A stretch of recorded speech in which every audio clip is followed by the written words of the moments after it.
Hi, fellow parents who are cooped up with kids. My name is Jessica Sen, and I'm a teacher and also a mom to two young kids, Henry, who's 4, and Maggie, who is 10 months and a day, and she's over there, trapped for the time being. All right, I'm gonna try to keep this quick because we're all busy, and Maggie can't last in the playpen for more than like, I don't know, 8 minutes or something. So I'm making this video because I've seen a lot of posts lately with parents wanting to keep teaching their kids while schools are closed. I think sometimes this makes us feel like a sense of control if there's a lot of worksheets that they can do. So if you want to go down that route, hopefully these tips are helpful. Also, you don't need it, but you have my permission to just say screw it and like not do anything academic because there are more pressing things happening. And really they're gonna learn the most from you and how you behave in this crisis, okay? So do what you need to do to keep yourself calm and keep yourself in like an okay mental state. I'm not gonna say a good mental state, but like sane-ish. And this is just one more thing to add on. So only do it if you really want to and if your kids are kind of okay with it. So that said, here are some tips for teaching your kids so that you can avoid battles and get them to listen a little bit better. I'm just going to share my screen.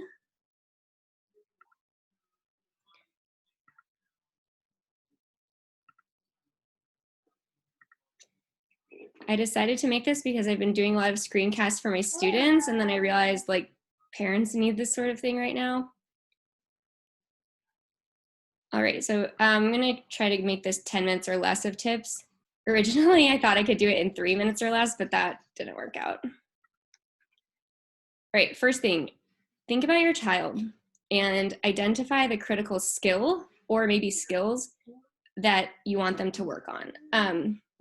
There's a difference between the worksheets that they do, and the skills that they're trying to develop. For example, Henry's teacher sent home some worksheets like this with letter tracings, but that's not exactly the skill that he needs to work on. He's not working on letter formations, he's working on how to hold a pencil and just control it. Now, the reason teachers send home worksheets like this is because they can't send themselves to your house. They can't send what they actually do in the classroom to your house. So that's why we end up with worksheets. It doesn't mean that your child actually has to do all the worksheets. It's just kind of like one option that honestly parents are familiar with and makes them feel a little bit calmer, like, oh, I have these like trusty worksheets to do.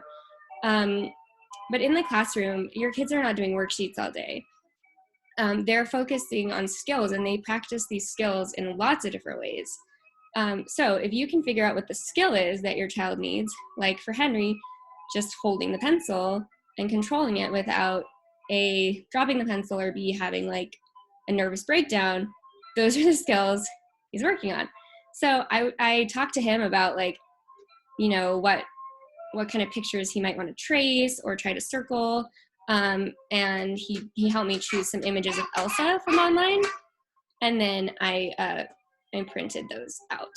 So if you don't have access to a printer, you can grab a newspaper, an old magazine. Like, do people still get magazines anymore? I don't know. Some book that you're not really reading, and have them like look for certain letters or draw on it, whatever. You can come up with some creative ideas, and your child can help you to come up with an activity that will practice the skill, but also feel fun to them and give them some sort of choice.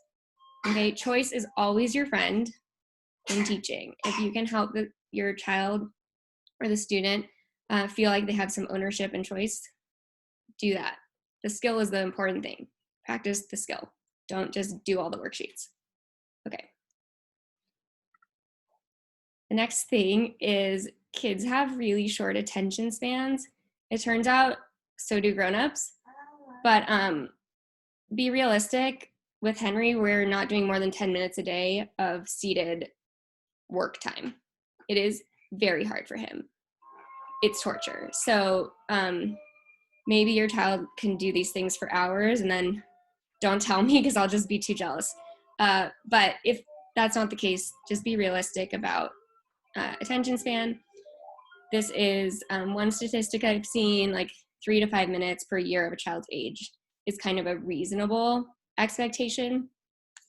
Don't go beyond that. Okay, so now a couple of the more teachery tips. I'm going to call them tips.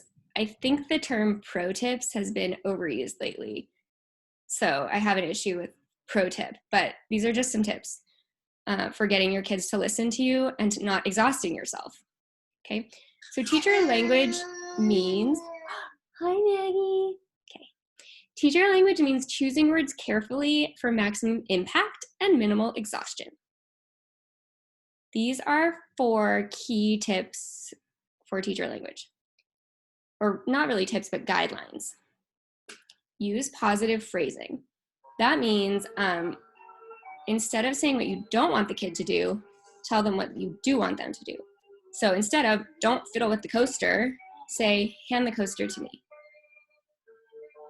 Or, pick up the pencils. They have to set the coaster down. You get the idea.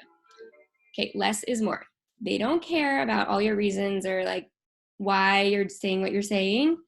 And it's going to exhaust you. So instead of saying, now it's time to get started, it's really important to focus because we have to keep up with your learning while school is out.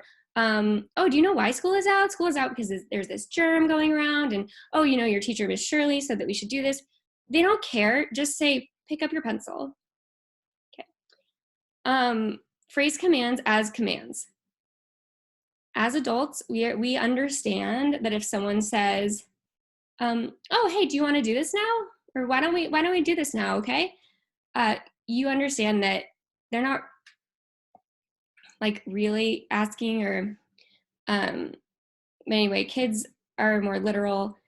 So instead of saying, we're going to write now, okay? And making it sound like a question and like they have a choice, you just say, it's time to write. Anytime Henry argues with me about what we're going to do, I pretty much just blame the clock and I point to a clock or to my phone and I say, sorry, like I really wish we could go play with Play-Doh also, but the clock says it's time to write. Sorry, can't fight the clock. Okay. Finally, and this is much easier said than done, use a calm and supportive tone. If you find yourself losing your cool, just like call it a day. Try again tomorrow. Okay, finally, if you want to get like really fancy into teachery things that we do, you can practice modeling. I think it's called interactive modeling, really. But this means that you do the behavior you want your child to do. So for example, if you want to get your child, oh yeah, hi Maggie. She's okay. The clock is ticking.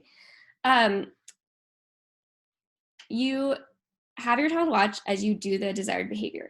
Before you get started, tell your kid, okay, I'm going to get set up for my handwriting work. I want you to watch really carefully and then tell me what you notice me doing. Okay, so then you get your stuff in a little bit slow and exaggerated way. Not super slow, but just, a little bit slower than normal. Afterwards, you ask, what did you notice? Some kids will dive right in and they might notice things you didn't intend for them to notice, like, oh, I noticed like when you started writing, the wrinkles between your eyebrows got really deep. Like they'll notice things like that, and that's kind of funny. But some won't really know what to say, so you can ask more guiding questions, like, what did I do first? Then what did I do? What did my body look like? What did it sound like? Etc.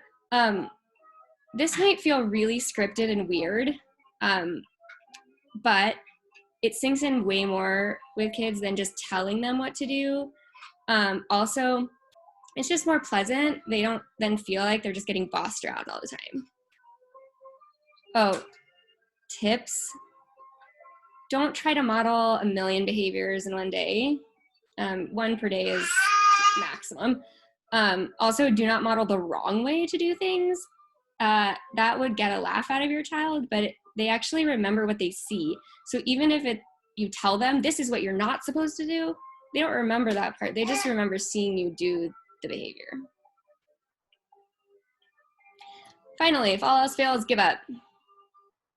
I think we give ourselves the message about never giving up too much. Like sometimes you should give up. So just stay healthy, stay safe, take breaks. You are allowed to still go outside with your children. You probably shouldn't play on play structures, but you're allowed to like go to fields and run around tracks and go for walks and hikes as long as you stay, 6 feet away from other groups or other people. So have fun. Hopefully this was helpful, and feel free to send me an email if you have questions. jhsen, that's SENN 06 @gmail.com. All right, thanks.